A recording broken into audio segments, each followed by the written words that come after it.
Hello students, I am Jyoti Khare. Today we will be discussing the basic terminology which is used in immune system. The first one, antigen versus immunogen. Many people are confused between these two things, that what is an antigen, what is an immunogen. Are both the same things or they are different? Yes, definitely they are different. An immunogen is the one which is able to create an immune response in someone's body. That means if a particular substance is able to enter the body and create an immune response, that is, it can be a humoral immune response or a cell-mediated immune response, if it is able to trigger the immune system of the body to produce some type of cells, then it is known as an immunogen. On the other hand, antigen is the one which is able to combine with the products of the immune response which is being created by an immunogen. Don't get confused over here. Immunogen is the one which produces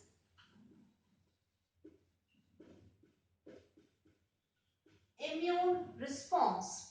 Now, whatsoever is the immune response, for example, an antibody is being created. So, all those substances which are having the capability to combine with the product of the immune response, that is, if it is able to combine with an antibody, then it will be called as an antigen. Next one is adjuvant. Adjuvant is a pharmacological substance. You can say if an antigen enters our body, maybe it is not able to create an immune response, a high amount of immune response, but when it is combined with a suitable substance such as an adjuvant, it creates a higher amount of immune response.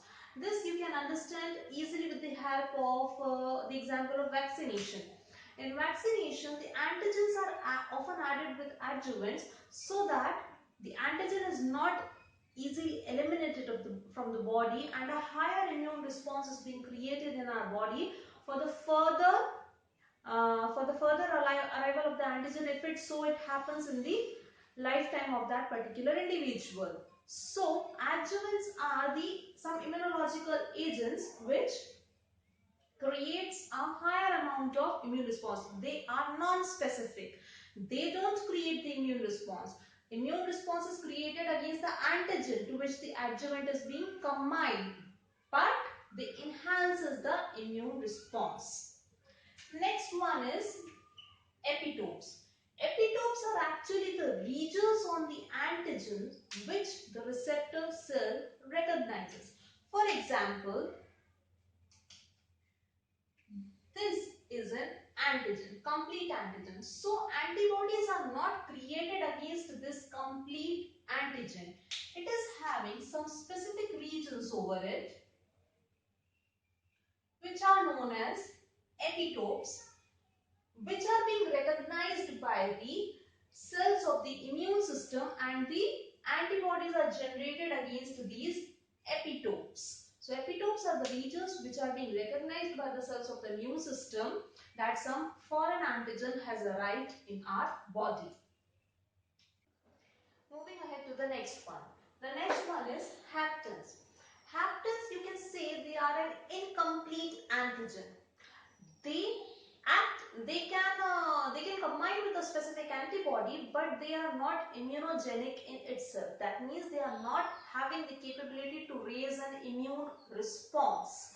They can only raise an immune response when they are combined with a suitable carrier, a carrier protein. When they combine with a suitable carrier protein, they in turn become a complete antigen.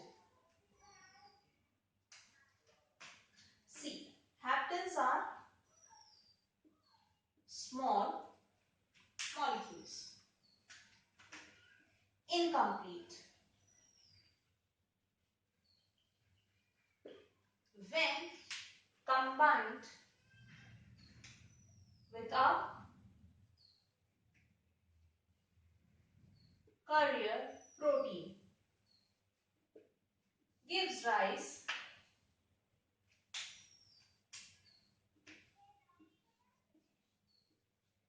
to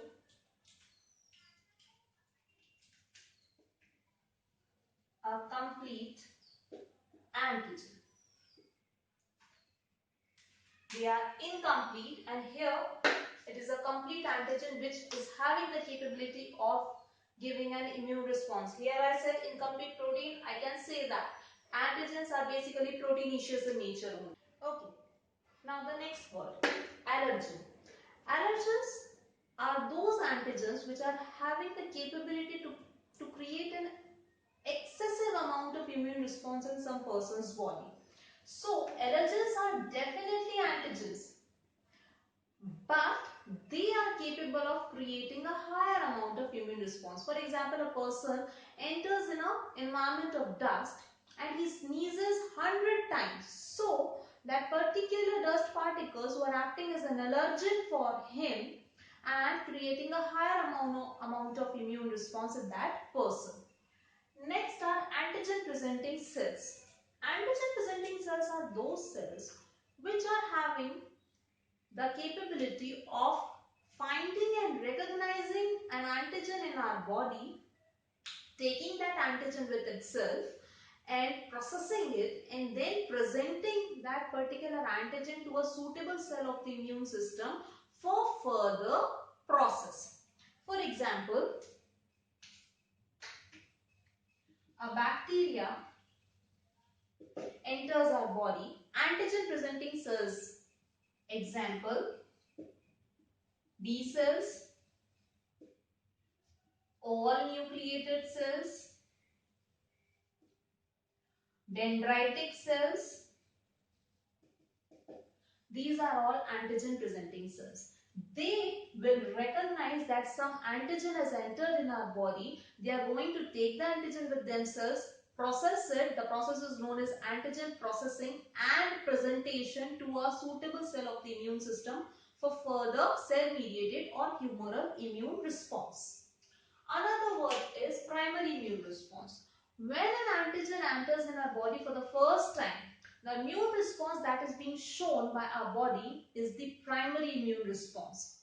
On the contrary, when the same antigen enters in our body for the second time, and if our immune system has created memory cells at the time of primary immune response, at the time of primary immune response, two types of cells are created. One, the B cells, which are creating the antibody for encounter with the antigen for the first time, that is known as primary immune response.